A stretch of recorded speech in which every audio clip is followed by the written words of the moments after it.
அஸ்ஸலாமு அலைக்கும் வரஹ்மத்துல்லாஹி வபரகாத்தஹு. அன்பர்களே, ஒரு புதிய தலைமுறை மிக கட்டாயமா இந்த காலகட்டத்தில் இந்த சமுதாயத்துக்கு தேவைப்படுகிறது.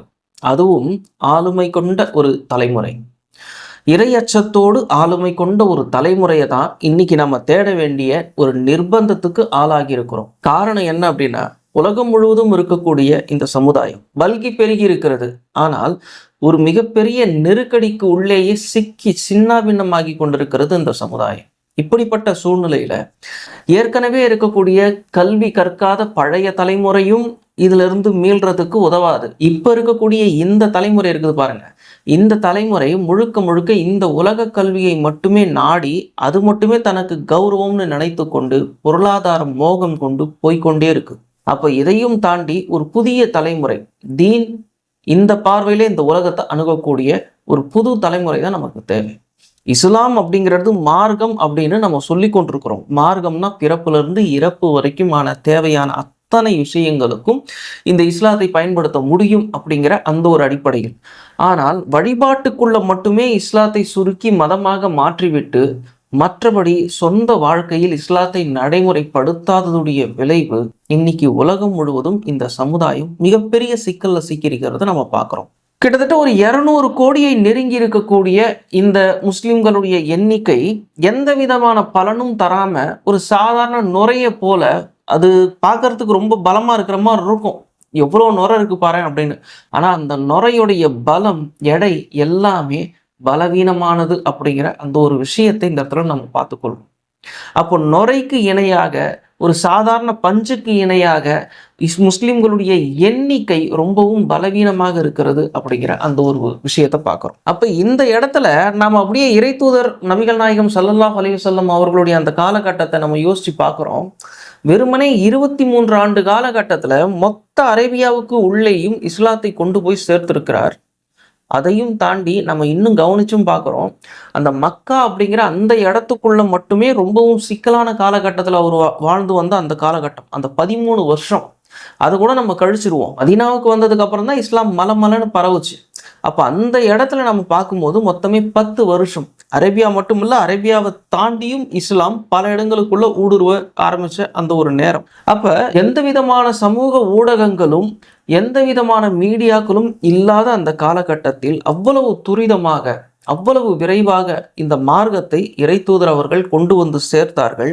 இதில் கவனிக்க வேண்டிய விஷயம் என்ன அப்படின்னா, இறை தூதர் அவர்களுடைய மறைவுக்கு பிறகு அவரை விட வேகமாக அவருடைய தோழர்களுடைய செயல்பாடுகள் இருந்தது. அதனால தான் இந்த 23 வருடத்தில் இஸ்லாம் எந்த அளவுக்கு போய் சேர்ந்ததோ இறை தூதர் அவர்களுடைய காலகட்டத்தில், அதை தாண்டி அதே 23 வருஷத்துல மொத்த உலகத்துக்கும் இஸ்லாத்தை கொண்டு போய் சேர்த்திருந்தார்கள் இறை தூதர் அவர்களின் தோழர்கள்.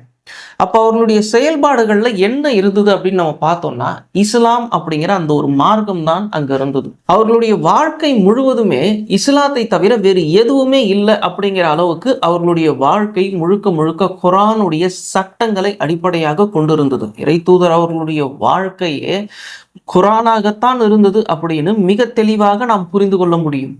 ஆனால் இன்னைக்கு நாம் குர்ஆனை ஒரு லேபிள் மாதிரி தான் பயன்படுத்தி கொண்டிருக்கிறோம். மிக நிச்சயமாக அதை நாம் செயல்பாட்டுக்கு கொண்டு வராத காரணத்தினால் இறைவனின் கோபத்துக்குத்தான் இந்த சமுதாயம் ஆளாகி இருக்கிறது அப்படிங்கிற அந்த ஒரு விஷயத்தை நம்ம இந்த இடத்துல தெளிவாக புரிந்து கொள்ள முடிகிறது. ஒரு தனி மனித பேணுதலில் கூட இஸ்லாத்தில் இருந்து நாம் இன்னைக்கு கொஞ்சம் தூரம் விலகி இருக்கிறோம் அப்படிங்கிற அந்த ஒரு விஷயத்தை மிக தெளிவாகவே பார்க்க முடிகிறது. அது ஒரு வருத்தமான ஒரு விஷயம்தான். இஸ்லாமிய ஆளுமை கொண்ட ஒரு சமுதாயத்தை நாம் உருவாக்கணும் அப்படின்னு சொன்னா மிக நிச்சயமாக குர்ஆனை நாம் முழுவதுமாக உள்வாங்கி கொண்டு அதை தெரிஞ்ச மொழியில படித்தால் மட்டுமே சாத்தியம். ஆனா இப்ப தமிழ் பேசக்கூடிய இந்த சமுதாயத்துல இன்னமும் பல பேர் என்ன சொல்லிக்கிட்டு இருக்கிறாங்க அப்படின்னா, குர்ஆனை நீங்க தெரிஞ்ச மொழியில படிக்கக்கூடாது, அது ஒரு ஷிர்க், இணை வைப்பு அப்படின்னு சொல்லக்கூடியவங்களா இருக்கிறாங்க. கொஞ்சம் யோசிச்சு பாருங்க, இவங்க எந்த அளவுக்கு அறியாமையில இருந்திருந்தா இப்படிப்பட்ட வார்த்தைகள்லாம் வெளியே வரும். நம்ம ஏன் சொல்றோம் அப்படின்னா, இவங்க இப்படி நினைச்சதுடைய விளைவு தான் 1400 வருடமாக தமிழ்நாட்டில் இஸ்லாம் இருந்துகிட்டு இருக்கு. ஆனா ஒரு ஆளுமை கொண்ட ஒரு ஆலிமுடைய பேரை நீங்க சொல்லுங்க வரலாறுல, தமிழ்நாட்டில் தமிழ் பேசின ஆலிம்களுடைய பேர், ஒரே ஒருத்தருடைய பேர் சொல்லுங்க அப்படின்னா திணறுவாங்க. ஒருத்தர் கூட கிடையாது.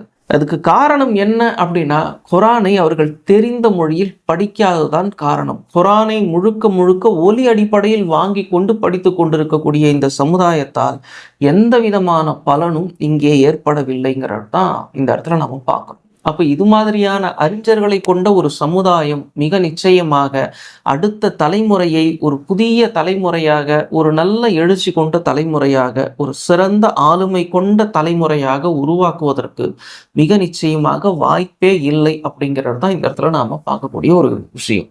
இறைத்தூதர் அவர்களுடைய காலகட்டத்திலிருந்து இன்னைக்கு வரைக்கும் கூட ஏகப்பட்ட மார்க்க அறிஞர்களுடைய பேர்களை நம்ம சொல்ல முடியும். அரபு நாடுகளில் வந்த அறிஞர்களாக இருக்கட்டும், பாரசீகத்தில் வந்த அறிஞர்களாக இருக்கட்டும், அல்லது நம்ம வட இந்தியாவில் வந்த அறிஞர்களாக இருக்கட்டும், ஏகப்பட்ட பேர் நம்ம சொல்ல முடியும். ஆனால் தமிழ்நாட்டில் அப்படி சொல்ல முடியாது. காரணம், தெரிஞ்ச மொழியில் அவங்க வேதம் படிக்கலை, அதையே அவங்க ஷிர்க்குன்னு நினைச்சாங்க. சொன்னவங்க பூரா யார் அப்படின்னா இங்க இருந்த மார்க்க அறிஞர்கள்ங்கிறது தான் வரும். வேதனையான ஒரு விஷயம். சரி, இதனால இப்ப என்ன கெட்டு போச்சு? நம்ம நல்லா தானே இருக்கோம், தமிழ்நாட்டில் சுதந்திரமா தானே இருக்கோம் அப்படின்னா நாம் சுதந்திரத்தை பத்தி பேசல. இஸ்லாமிய ஆளுமை கொண்ட சமுதாயத்தை உருவாக்க வேண்டிய தேவை இன்னைக்கு நிலவரத்தை பத்தி பேசி கொண்டு இருக்கிறோம். நாம் குரானை பார்க்கக்கூடிய கண்ணோட்டம் வேறையா இருக்கு. அது வெறுமனே நம்பிக்கை அடிப்படையில் பயன்படுத்தி கொண்டிருக்கிறோம். உதாரணத்துக்கு இந்த குரானை இன்னைக்கு இந்த கிழமைக்கு இந்த சூறா ஓதுனா வீட்டுக்கு பர்க்கத் கிடைக்கும், வீட்டில் அருள் இறங்கும் அப்படிங்கிற ஒரு நம்பிக்கை அடிப்படையில் படிக்கிறோம். இறந்தவர்களுக்கு ஓதுவதற்காக அந்த குரானை படித்து கொண்டிருக்கிறோம். அப்புறம் ரம்ஜான் மாதம் கடமைக்காக அந்த 30 ஜூஸ், அதாவது அந்த முழு குரானையும் ஓதி முடிக்க வேண்டும் அப்படிங்கிற ஒரு நிலையில படிக்கிறோம். அப்ப நீங்க நல்லா கவனிச்சு பார்த்தீங்கன்னா, ஒரு சடங்கா மட்டுமே இந்த குரானை பயன்படுத்தி கொண்டிருக்கிறோம். மனப்பூர்வமாக படிக்கக்கூடிய ஒரு தலைமுறை இன்று இல்லாமலே போயிருச்சு அப்படிங்கிற அந்த ஒரு விஷயம் ரொம்ப வேதனையான ஒரு விஷயம். சரி, இதோடைய விளைவு என்ன அப்படின்னா, குரான்ல இருக்கக்கூடிய ஒட்டுமொத்தமான சட்டங்கள், அது தனி மனிதனுடைய ஒழுக்கத்தை பேணக்கூடிய சட்டங்களா இருக்கட்டும், ஒரு குடும்பவியல் சட்டமா இருக்கட்டும், சிவில் சட்டங்களா இருக்கட்டும், குற்றவியல் சட்டங்களாக இருக்கட்டும், அரசு சார்ந்த அரசியல் ஒப்பந்த சட்டங்களாக இருக்கட்டும், இராணுவ சட்டங்களாக இருக்கட்டும், இது எதுவுமே நமக்கு தெரியாம இருக்கு. அதையும் மீறி நம்ம படிக்கும் பொழுது நம்மளுக்கு அது தெரிஞ்சாலும் புரிஞ்சாலும் இதையெல்லாம் நம்ம எப்படி செயல்படுத்த முடியும் அப்படிங்கிற ஒரு சோர்வு மனப்பான்மைக்கு நம்ம வந்திருக்கோங்கிறதையும் நம்ம பார்க்க முடியும்.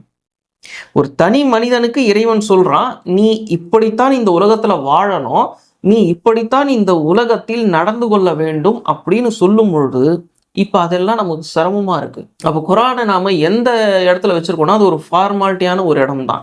ஒரு பெண்ணுடைய பண்பு இப்படித்தான் இருக்கணும், அவள் இப்படித்தான் நடந்து கொள்ளணும்னு குரான் சொல்லும் பொழுது அதற்கு எதிரான செயல்பாடுகள் இன்னைக்கு முஸ்லிம் பெண்களிடத்திலேயே இருக்கிறத நம்ம பார்க்குறோம். ஆணுக்கும் பெண்ணுக்குமான ஒரு இடைவெளியை குரான் எப்பொழுதும் மெயின்டைன் செஞ்சுக்கிட்டே இருக்கும். ஆனால் இப்ப அதெல்லாம் பெண்களுக்கு ரொம்பவும் கசப்பான ஒரு சட்டங்களா மாறி இருக்கு. அதே மாதிரி இந்த சொத்து விவகாரங்களா இருக்கட்டும், சொத்துக்களை நீ இவங்களுக்கு இப்படித்தான் கொடுக்கணும்னு குரான் சொல்லுது. ஆணுக்கு இவ்வளோ, பெண்ணுக்கு இவ்வளோ அப்படிங்கிற அடிப்படையில் அது சொல்லுது. சமத்துவத்தை அந்த சொத்துல குரான் கொண்டு வைக்கல. ஆனால் இதையெல்லாம் இன்னைக்கு நாம தெரிஞ்ச மொழியில படிச்சாலும் அது ரொம்ப கசப்பா இருக்கும். அது நான் தானே சம்பாதிச்சேன், ஏன் இஷ்டப்படி நான் ஏன் சொத்து எழுதி வைக்கக்கூடாது அப்படிங்கிற ஒரு கேள்வி எல்லாருக்கும் வருது. அதைத்தான் அவங்க செயலும் படுத்துறாங்க. உலகம் முழுக்க தமிழ்நாட்டில் பெரும்பாலான முஸ்லிம்கள் தன்னுடைய மன இச்சைப்படி தான் தன்னுடைய குழந்தைகளுக்கு அந்த சொத்துக்களை கொடுக்குறாங்க. ஆனால் குரான் கொஞ்சம் யோசிச்சு பாருங்க, அது எவ்வளவு தூரத்துல இருந்து இறைத்தூதர் அவர்களுக்கு ஒரு தெய்வ செய்தியாக அறிவிக்கப்பட்டிருக்கிறது.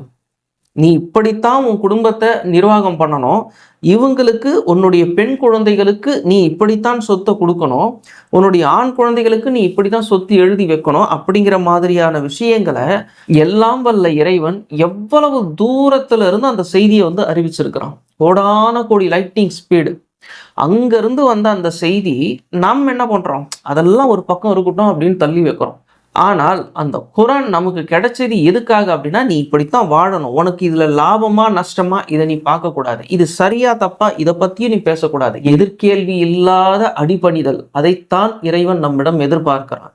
உனக்கு இது பிடிக்குதோ இல்லையோ நீ இதை கேட்டுத்தான் ஆகணும் அப்படின்னு. ஆனா நாம என்ன பண்ணி கொண்டு இருக்கிறோம் அப்படின்னா, நம்மளுடைய மனோ இச்சையை மட்டுமே நம்மளுடைய வாழ்க்கையில் பயன்படுத்தி கொண்டு நம்ம நேரத்துக்கு தொழுதுட்டு அதுல இருந்து நம்ம சுலபமா அந்த கவலையிலிருந்து அந்த பிரச்சனையிலிருந்து விடுபடுறதா நம்ம நினைச்சுக்கொள்றோம். இந்த சொத்து விவகாரம் மட்டும் இல்ல, நம்ம வாழ்க்கையில நண்பர்களுக்கும் சொந்தக்காரங்களுக்கும் கொடுக்கக்கூடிய அந்த வாக்குகளை நிறைவேற்றுவது. அல்லாஹ் அதையும் குரான்ல சொல்றான், நீ வாக்கு கொடுத்து அதை நிறைவேற்றியே தீரணும் அப்படின்னு. எல்லாத்தையும் நம்ம இன்னைக்கு அசால்ட்டாக எடுத்துக்கொண்டு போகக்கூடிய ஒரு நிலை. ஆளுமை கொண்ட ஒரு சமுதாயம் எப்போ உருவாகும் அப்படின்னா, இந்த குரான்ல இருக்கிறது எல்லாமே எனக்கு கடமையான விஷயம்தான், எனக்கு பிடிக்குதோ இல்லையோ அதை நான் கண்டிப்பா செஞ்சே தீருவேன் அப்படிங்கிற பேர்ல அந்த தலைமுறை அந்த குரானை அப்படியே உள்வாங்கி கொண்டு அதை நடைமுறைப்படுத்தும் போது மட்டும்தான் இந்த வெற்றிங்கிறது நம்மளுக்கு சாத்தியமானதாகவே இருக்கும். அது வரைக்கும் இந்த இஸ்லாம் வெற்றியை கொடுக்காது, பிற சமுதாய மக்களையும் கவராது. இப்போ உங்களுக்கு உதாரணத்துக்கு புரியுற மாதிரி சொல்லணும் அப்படின்னா, இப்போ மக்கா மாதிரியான ஒரு இடம், அரேபியாவுக்கே மொத்தமா அதுதான் மையப்புள்ளின்னு வைங்க. காபா அப்படிங்கிற அந்த ஒரு இடம் 360 கடவுள்களை வணங்கக்கூடிய ஒரு இடமாக இருந்தது. 360 சிலைகளை தான் அந்த மக்கள் வணங்கிட்டு இருந்தாங்க. அந்த அரேபியாவுக்கு தலைமை யாரு? குறைஷிகள். எப்படி இங்கே இந்துக்களுக்கு பிராமணர்களோ அந்த மாதிரி அங்க குறைஷிகள். அந்த குறைஷிகளையே ஒரு உலுக்கி இருந்தது. கடைசியில் அவங்க முஸ்லிம்களா மாறக்கூடிய ஒரு நிலை ஏற்பட்டுச்சு அப்படின்னா அதுக்கு காரணம் அந்த இஸ்லாமிய செயல்பாட்டை பார்த்து முஸ்லிம்களிடம் அவர்கள் அந்த இஸ்லாத்தை தெரிந்து கொண்டு அவர்கள் அந்த இஸ்லாத்தை ஏற்றார்கள் அப்படிங்கிற அந்த ஒரு விஷயத்தை இந்த இடத்துல நீங்க பார்க்கணும். கொஞ்சம் யோசிச்சு பாருங்க, உலகத்திலேயே நான் தான் சிறந்தவன் அப்படின்னு சொல்லக்கூடிய அந்த ஆரிய கொள்கை இருக்கு பாருங்க, அந்த கொள்கையில் இருந்தவங்க தான் மக்கால இருந்த குறைஷிகள்.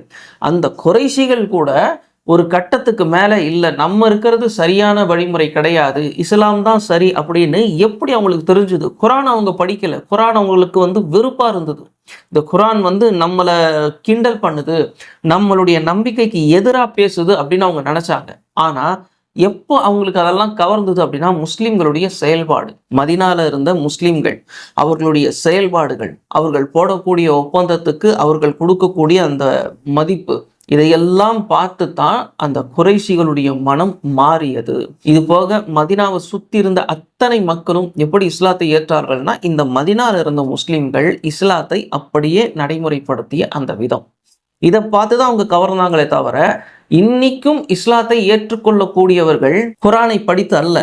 அப்ப இதுல இருந்து நாம புரிந்து கொள்ளக்கூடிய விஷயம், குரானை படிக்க வேண்டிய பொறுப்பு முஸ்லிம்களுக்கு, கடமை அவங்களுக்கு. அதை புரிந்து படிக்கக்கூடிய கடமையும் பொறுப்புணர்வும் முஸ்லிம்களுக்கு. அதை அப்படியே நடைமுறைப்படுத்தக்கூடிய பொறுப்பும் கடமையும் முஸ்லிம்களுக்கு தான். முஸ்லிம் இல்லாதவர்கள் இதை பார்த்து தான் என்ன பண்ணுவாங்க அப்படின்னா அவங்க இஸ்லாத்தை தழுவக்கூடிய சூழ்நிலை உண்டாகும். அப்ப இஸ்லாத்தை நாம் செயல்படுத்தக்கூடிய நிலைக்கு வரணும் அப்படின்னா மார்க்க கல்வி அப்படிங்கிற அந்த ஒரு விஷயம் நமக்கு ரொம்ப முக்கியமான ஒன்று. இப்போ ஒரு உதாரணத்துக்கு இறைத்தூதர் அவர்களுடைய காலகட்டத்துல பல பேருக்கு இன்னைக்கு சில பேர் மறந்து கூட இருக்கலாம், சிரியாலாம் கிறிஸ்தவ நாடு, ஜோர்டான் கிறிஸ்தவ நாடு 7ஆம் நூற்றாண்டுல பல பேருக்கு தெரியாது. எத்தியோப்பியா கிறிஸ்தவ நாடு, லெபனான் கிறிஸ்தவ நாடு, எகிப்து கிறிஸ்தவ நாடு, பாலஸ்தீன் கிறிஸ்தவ நாடு, எல்லா இடங்கள்லையும் கிறிஸ்தவம் மட்டுமே மிகப்பெரிய அளவுல ஆளுமையா உருவெடுத்திருந்த அந்த நேரம்.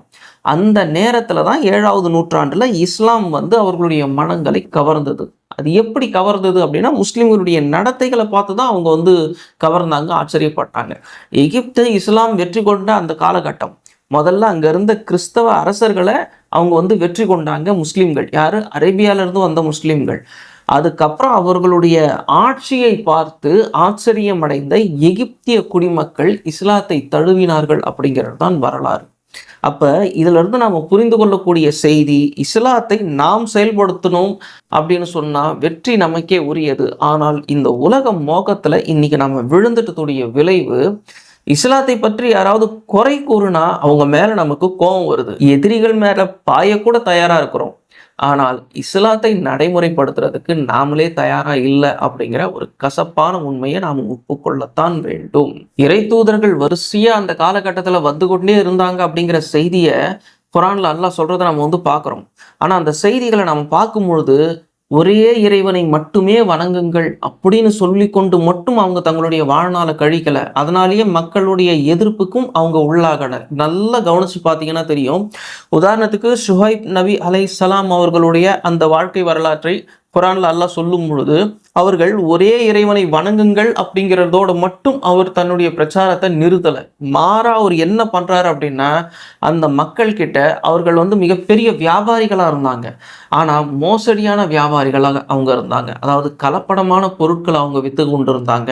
அதிகமான விலைக்கு தங்களுடைய பொருட்களை விற்று கொண்டு இருந்தாங்க. ஆனா அவங்க வெளியில இருந்து கொள்முதல் பண்றாங்க பாருங்க, மொத்தமா அந்த பர்ச்சேஸ் பண்றாங்க பாருங்க, மொத்த விலைக்கு. அப்ப ரொம்ப குறைஞ்ச விலைக்கு அவங்க வாங்குறதுக்கு பார்ப்பாங்க. ரொம்ப கோல்மால் பண்ண ஒரு வியாபாரிகளை தான் அவங்க இருந்தாங்க. அப்ப ஷுஹைப் அலைஹிஸ்ஸலாம் அவர்களை இறைவன் அவர்களிடத்திலிருந்தே தேர்ந்தெடுத்து அவர்களிடத்திலேயே அனுப்பி ஒரே இறைவனை வணங்குங்கள் அப்படின்னு சொன்னது மட்டுமல்லாமல் நேர்மையான வியாபாரிகளாகவும் நீங்கள் இருங்கள் அப்படின்னு சொன்ன அந்த ஒரு விஷயத்தை குர்ஆன் பதிவு செய்யுது. அப்ப இறை தூதர் அவர்களுடைய வாழ்க்கை முறைகள் எல்லாமே இந்த உலகத்தில் நீங்கள் எப்படி வாழ வேண்டும் அப்படிங்கிற சட்ட திட்டங்களை கூறுவதிலும் அவர்களே அதை நடைமுறைப்படுத்தி காட்டியதிலும் இருக்கிறது அப்படிங்கிறதுல நாம ஒரு தெளிவை இந்த இடத்துல நாம பெற்றுக்கொள்ளலாம். லூத் அலைஹிஸ்ஸலாம் அவர்களை எடுத்துக்கோங்களேன். உங்கள் இறைவன் ஒரே இறைவனே அப்படின்னு சொல்லிட்டு மட்டுமே அவர் தன்னுடைய பிரச்சாரத்தை சொல்லிக்கிட்டே இல்லையே, அதனாலேயே ஒரு மக்களுடைய எதிர்ப்புக்கு உள்ளானார் என்ன? அந்த காலகட்டத்துல அவர்கள் ஓரினை சேர்க்கை பிரியர்களாக இருந்தார்கள். அப்ப அந்த சூழ்நிலையில அது தவறு அப்படின்னு அந்த மக்களுக்கு இறைவன் எடுத்து சொன்னான் லூத் அலைஹிஸ்ஸலாம் அவர்கள் மூலியமாக. இதனால் தான் மிகப்பெரிய ஒரு பிரச்சனையை அங்க வெடிச்சது. அப்ப லூத் அலைஹிஸ்ஸலாம் அவர்களுடைய அந்த சமுதாயம் அங்க அழிக்கப்பட்டதுங்கிறத நம்ம பார்க்கிறோம். ஒரே இறைவனை அவங்க வணங்கல அப்படிங்கிறதுக்காக மட்டும் அவங்க அழிக்கப்படலை, ஓரின சேர்க்கைக்குள் அவர்கள் புகுந்து விட்டார்கள் அப்படிங்கிற அந்த ஒரு நிலையில் இறைவனின் வெறுப்புக்கு உள்ளாகி அவர்கள் அழிக்கப்பட்டார்கள் அப்படிங்கிற அந்த ஒரு விஷயத்தை நம்ம பார்க்கிறோம். இப்ராஹிம் அலைஹிஸ்ஸலாம் அவர்களையே நீங்க எடுத்துக்கோங்களேன். மன்னன் கிட்ட ரொம்ப தைரியமா அவங்க பேசுறாங்க. அந்த மன்னன் கிட்ட அவங்க தைரியமா பேசும்போது எடுத்து வைக்கக்கூடிய அந்த ஆர்குமெண்ட்டை நீங்க பார்த்தாலே தெரியும். ஒரே இறைவன், அவனை தான் வணங்கணும் அப்படிங்கிறத தாண்டி அந்த ஆர்குமெண்ட் எப்படி போகுதுன்னு நீங்க பார்த்தீங்கன்னாலே புரியும். நான் சொல்றதுதான் சட்டம் அப்படின்னு மன்னன் சொல்லும் போது, இல்லை இறைவனுடைய சட்டத்தை தான் நம்ம அமல்படுத்தணுங்கிறது தான் அங்க ஆர்குமெண்ட்டாவே இருக்கும். அதனால்தான் இப்ராஹிம் அலைஹிஸ்ஸலாம் அவர்கள் சொல்றாங்க மன்னன் கிட்ட, என்னுடைய இறைவன் வாழ்வையும் மரணத்தையும் நிர்வகிக்கிறான் அப்படின்னு. அப்படின்னா என்ன அர்த்தம்? வாழ்க்கை, அதாவது பிறப்புல இருந்து இறப்பு வரைக்குமான இந்த வாழ்க்கை முறைக்கான சட்டங்கள் இறைவன் புறத்தில் இருந்து வந்திருக்கிறது, அதை தான் நம்ம செயல்படுத்தணும் அப்படிங்கிறது தான் அங்க அர்த்தம். ஆனா இவன் பதிலுக்கு என்ன சொல்றான் மன்னன், நான் கூட தான் வாழ்வையும் மரணத்தையும் நிர்வாகம் பண்றேன். அவன் என்ன நினைச்சிட்டான் அப்படின்னா, நான் நினைச்சேன்னா ஒரு குழந்தைய கொல்றதுக்கு ஒரு கட்டளையிட முடியும், அப்போ வாழ்க்கையை நானும் தானே நிர்வாகம் பண்றேன் அப்படின்னு இவன் பேசுகிறான். இது மடத்தனமான ஒரு ஆர்குமெண்ட். அதனால்தான் இப்ராஹிம் அலைஹிஸ்ஸலாம் பதிலுக்கு சொல்றாங்க, என்னுடைய இறைவன் சூரியனை கிழக்குல இருந்து கொண்டு வருகிறான், நீ இறைவன் சொன்னா அதை மேற்குல இருந்து கொண்டு வாயும் பார்ப்போம் அப்படின்னு. உடனே அவன் வாயடைத்து போனான் அப்படின்னு குர்ஆன் சொல்றதை நம்ம பார்க்கிறோம். அப்ப இந்த இடத்துல நம்ம புரிந்து கொள்ளக்கூடிய செய்திகள், இறை தூதர்கள் என்பவர்கள் முழுக்க முழுக்க ஒரே இறைவனை வணங்குங்கள் அப்படின்னு அந்த வழிபாட்டு முறையை சொல்லி கொடுத்து மதவாதிகளாக மட்டுமே அந்த மக்களை மாற்றுவதற்காக வரவில்லை. அவர்களுடைய வாழ்வியலையும் சேர்த்தே செதுக்கும் நோக்கத்தில் தான் அவர்கள் வந்திருக்கிறார்கள். அதனால தான் அந்த மக்களுடைய வெறுப்புக்கும் அவர்கள் ஆளாகி இருக்கிறார்கள். இன்றைய சூழ்நிலையில் முஸ்லிம்கள் இஸ்லாமிய வாழ்வியலை கைவிட்டுவிட்டு மத சடங்குகளை மட்டுமே கையில் எடுத்துக்கொண்டதுடைய விளைவு இறைவனுடைய கோபத்திற்கு ஆளாகி இன்னைக்கு எதிரிகளால் சூழப்பட்ட ஒரு சமுதாயமாக இந்த சமுதாயம் மாறி இருக்கிறது. இந்த முஸ்லிம் சமுதாயத்திற்கு முன்பு இறைவன் கருணை காட்டிய சமுதாயம் நம்ம எல்லாருக்குமே தெரியும், இஸ்ரவேலர்கள். இஸ்ரவேலர்கள் மீது இறைவன் அளவு கடந்த அருளை பொழிந்ததை நம்ம பார்க்குறோம். எந்த அளவுக்கு அப்படின்னு சொன்னா, அவங்க ஒரு பயணத்துல இருக்கக்கூடிய ஒரு சூழ்நிலையில நீங்க உட்காந்து சாப்பாடெல்லாம் செய்ய வேண்டாம், ஏன்னா இன்னைக்கு கிடைக்கிற மாதிரி எல்லாமே ஃபாஸ்டா எதுவும் கிடைக்காது. பேக்கெட்ல எதுவும் வாங்கிட்டு போயிட்டு கடையில இருந்து சூப்பர் மார்க்கெட்ல வாங்கிட்டு போய் ஸ்டாக் பண்ணி வச்சு டக்கு டக்குன்னு சமைக்க முடியாது. அன்னைக்கு நாமளே அரைக்கணும், நாமளே உருட்டணும், நாமளே எண்ணெயெல்லாம் உற்பத்தி பண்ணணும். அப்போ ரொம்ப பெரிய வேலை அன்னைக்கு சமையல் அப்படிங்கிறது. சமையலுக்கு பின்னணியில் இருக்கக்கூடிய வேலைகள் இன்னும் ரொம்ப பெருசு. அப்போ அல்லாஹ் என்ன பண்ணியிருக்கிறான் அப்படின்னு நம்ம பார்த்தோம்னா ஆச்சரியமா இருக்கு. நீங்கள் ட்ராவலில் இருக்கும்போது நீங்கள் சமைக்கணும்னு சொல்லி ஸ்ட்ரெயின் பண்ண வேண்டாம், நான் வானத்திலிருந்தே உணவுகளை இறக்குறேன் அப்படின்னு சொல்லி அந்த மண்ணு சல்வா மாதிரியான உணவு வகைகளை இறக்கி அவர்கள் மீது அருள் பொழிந்த அந்த ஒரு விஷயத்தையெல்லாம் நம்ம வந்து பார்க்குறோம். அந்த மக்கள் பாலைவனத்தில் நடக்கும் பொழுது அவர்கள் களைப்பாயிடக்கூடாதுங்கிறதுக்காக மேகங்களை வைத்து நிழலிட்டதையெல்லாம் குரான்ல இறைவன் சொல்றதை நம்ம வந்து பார்க்குறோம். அப்படிப்பட்ட இறைவனுக்கு அந்த மக்கள் எப்படி துரோகத்தை செஞ்சாங்க, எந்த வழியில துரோகத்தை செஞ்சாங்க அப்படின்னு நம்ம பார்த்தோம்னா, இறைவனுடைய சட்ட திட்டங்களை அவர்கள் அப்புறப்படுத்தினாங்க. அதுல இருந்து அவங்க வெகு தூரம் விலகி போயிட்டாங்க. வழிபாட்டுல அவங்க குறை வைக்கவே இல்லை. இன்னைக்கும் இஸ்ரவேலர்கள், யூதர்கள் அல்லாஹ்வைத்தான் வணங்கி கொண்டிருக்கிறார்கள் சுத்தமான முறையில. அதனாலதான் அவர்களுடைய உணவு உங்களுக்கு அனுமதிக்கப்பட்டிருக்கிறது அப்படின்னு அல்லாஹ் சொல்றதை நம்ம வந்து பார்க்கிறோம். அது யெகோவான்னு சொல்லி அவங்க அறுத்தாலும் சரி, ஜெகோவான்னு சொல்லி அவங்க அறுத்தாலும் சரி, அது அல்லாஹ்வைத்தான் குறிக்கிறது. அதே மாதிரி இஸ்ரவேலர்களுடைய பெண்கள் உங்களுக்கு திருமணத்திற்கு அதே மாதிரி இஸ்ரவேலர்களுடைய பெண்கள் உங்களுக்கு திருமணத்துக்காக அனுமதிக்கப்பட்டவர்கள் அப்படின்னு அல்லாஹ் சொன்னதுக்கு காரணமும் அவர்கள் இறைவனைத்தான் இன்னமும் வணங்கி கொண்டிருக்கிறார்கள் அப்படிங்கிற அடிப்படையில தான். ஆனால் இறைவனுடைய சட்ட திட்டங்களை விட்டு அவங்க வெகு தூரம் விலகி போயிட்டதுடைய விளைவு எதிரிகளால் சூழப்பட்டு மிக கடுமையான துன்புறுத்தலுக்கு அவர்கள் உள்ளாக்கப்பட்டார்கள். கிட்டத்தட்ட பல நூற்றாண்டுகள், 20 நூற்றாண்டுகளுக்கு மேலாக அவர்கள் எதிரிகளால் சூழப்பட்டு ரொம்ப மிகப்பெரிய கொடுமைக்கு ஆளாகியிருந்தார்கள். இப்போ அதே மாதிரியான ஒரு சூழ்நிலை நமக்கும் வந்திருக்கிறது. இறைத்தூதர் நபிகள் நாயகம் ஸல்லல்லாஹு அலைஹி வஸல்லம் அவர்கள் ரொம்ப தெளிவா சொல்றாங்கல்ல, முந்தைய சமுதாயத்தார் செய்த தவறுகளை நீங்களும் செய்வீர்கள், அவர்களுக்கு நடந்தது போல உங்களுக்கும் நடக்கும் அப்படின்னு சொல்றாங்க இல்லையா? அதுதான் இன்னைக்கு நமக்கு நடந்து கொண்டிருக்கிறது. இஸ்ரவேலர்கள் செய்த அதே தவறை இன்னைக்கு நாம செஞ்சு கொண்டிருக்கிறோம். அவங்களுக்கு என்ன நடந்ததோ அதே தான் நமக்கும் நடக்குது. இஸ்ரவேலர்கள் நடந்தது மட்டும்தான் நமக்கு நடக்குமா? ஏன் லூத் அலைஹிஸ்ஸலாம் அவர்களுடைய காலகட்டத்தில் அந்த மக்களுக்கு நடந்தது அது நமக்கு நடக்காதா? நூஹ் அலைஹிஸ்ஸலாம் அவர்களுடைய காலகட்டத்தில் இறைவன் மிகப்பெரிய அந்த நீர் பிரளயத்தையே உண்டாக்குன அந்த ஒரு விஷயம் அப்படியெல்லாம் நமக்கு நடக்காதா அப்படின்னா, அது எங்கேயாவது சின்ன சின்னதான் நடக்கலாம். ஆனா நாம இஸ்ரவேலர்களுக்கு மாற்றாகத்தான் வந்திருக்கிறோம். அந்த நேரத்துல அல்லாஹ் இஸ்ரவேலர்களை தேர்ந்தெடுத்திருந்தான். இந்த உலகத்துல சட்ட திட்டத்தை நீங்கள் தான் அமுல்படுத்த வேண்டும் அப்படின்னு அவர்களின் மீது பொறுப்பும் கடமையும் சாட்டப்பட்டிருந்தது. ஆனா இன்றைய காலகட்டத்துல பொறுப்பும் கடமையும் முஸ்லிம்கள் மேல சாட்டப்பட்டிருக்குது. அதனாலதான் நீங்க இஸ்ரவேலர்களுடைய வரலாறு குரான்ல அதிகமா வர்றதை நம்ம பார்க்க முடியும். பெரும்பாலான இறை தூதர்கள் இஸ்ரவேலர்களுடைய இறை தூதர்களாகவே குரான்ல அல்லாஹ் சொல்றதை நம்ம பார்க்க முடியும். குரான் முழுக்க அந்த இஸ்ரவேலர்கள் யூதர்கள், இஸ்ரவேலர்கள் யூதர்கள் அப்படின்னு தொடர்ந்து சொல்றதுக்கான காரணம், அவங்க இடத்துல இப்போ நீங்க இருக்கிறீங்க, உங்க மேல பொறுப்பும் கடமையும் சாட்டப்பட்டிருக்கு அப்படிங்கிறது தான் அதுக்கு அர்த்தம். அந்த சமுதாயத்தை அல்லாஹ் மொத்தமா அழிக்கல, எதிரிகளால சூழப்பட்டு அவர்களை நெருக்கடிக்கு உள்ளாக்கினான். இதே பிரச்சனை தான் இன்னைக்கு நமக்கு. அப்போ உங்களுக்கு புரியுதா? 2 பேரையும் அல்லாஹ் ஒரு இடத்துல தான் கொண்டு வச்சிருக்கிறத நீங்க பார்க்க முடியும். இதுல ஒரு கொடுமை என்ன அப்படின்னா, இன்னைக்கு நேருக்கு நேரம் மோதக்கூடிய ஒரு சூழலே உண்டாயிருக்கு. இது ஒரு துயரமான விஷயம்தான். சகோதர சமுதாயம்னு சொன்னாலும் கூட நடைமுறையில சகோதர யுத்தம்னு சில பேர் சொல்லுவாங்க. சகோதர யுத்தம் மாதிரி எல்லாம் இது தெரியல, இன அழிப்புங்கிற பேர்ல ஒரு கொடூரமா போய் கொண்டு இருக்குது. ஆகையினால நாம இதுல தெரிஞ்சு கொள்ளக்கூடிய புரிஞ்சு கொள்ளக்கூடிய ஒரு செய்தி என்ன அப்படின்னு சொன்னாக்கா, இறைவனை திருப்திப்படுத்தணும் அப்படின்னு சொன்னா வழிபாடு மட்டும் போதாது, இறைவனுடைய சட்ட திட்டங்களை நாம் அமல்படுத்த வேண்டும். அதுக்கு நமக்கு இறைவனுடைய சட்டங்கள் என்னன்னு தெரியணும். அதுக்கு நாம குரானை தெரிந்த மொழியில் படித்தால் மட்டும்தான் எல்லாம் சாத்தியப்படும். யார் இறை வேதத்தை தெரிந்த மொழியில் படித்து அதன் சட்டத்தை அமல்படுத்துவதற்கு முன் வருகிறாரோ அவர் இந்த சமுதாயத்தின் ஆளுமை கொண்ட புதிய தலைமுறையில் ஒருவராக இருக்கிறார்.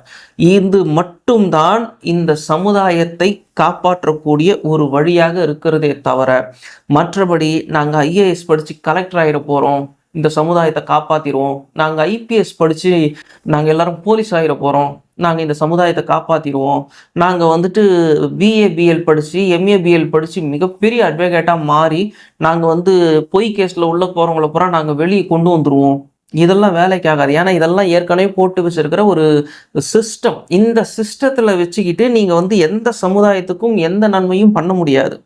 உதாரணத்துக்கு பரந்தூரில் ஏர்போர்ட் வருதுன்னு வைங்க, உள்ள இருக்கக்கூடிய கிட்டத்தட்ட 13 கிராமங்கள் 14 கிராமங்கள் வெளியே போகணும்னு சொல்லும்பொழுது அந்த மக்களுக்கு எந்த அளவுக்கு வைத்தறிச்சலாக இருக்கும். ஆனால் டெவலப்மெண்ட்டுங்கிற பேரில் அவங்கள அங்கேருந்து காலி பண்ண வேண்டிய பொறுப்பு ஐஏஎஸ்க்கும் ஐபிஎஸ்க்கும் தான். உங்களுக்கு புரியும் நினைக்கிறேன்.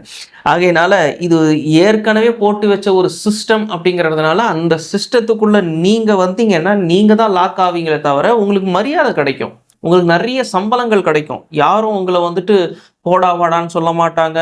உங்க முன்னாடி உங்க பர்மிஷன் இல்லாம உட்கார மாட்டாங்க. நீங்க வந்தீங்கன்னா உங்கள பார்த்து ஏந்திரிப்பாங்க. இதுக்கு பேர் ஆளுமை எல்லாம் கிடையாது. இதுக்கு மரியாதையும் கிடையாது. இது ஒரு கடமை மாதிரி. ஆனால் இஸ்லாமிய ஆளுமை கொண்ட ஒரு புதிய தலைமுறை வேணும் அப்படின்னு சொன்னாக்கா, இஸ்லாத்தை அதிகமாக நாம் தெரிந்த மொழியில் படித்தால் மட்டும்தான் அது சாத்தியமாகும். அப்படி செய்யாததுடைய விளைவு 1400 வருடமாக இந்த தமிழ்நாட்டில் எந்த ஒரு ஆளுமை கொண்ட ஒரு இஸ்லாமிய அறிஞரும் உருவாகவில்லை அப்படிங்கிற ஒரு விஷயத்தை இந்த இடத்துல நம்ம அழுத்தமாக பதிவு செய்கிறோம்.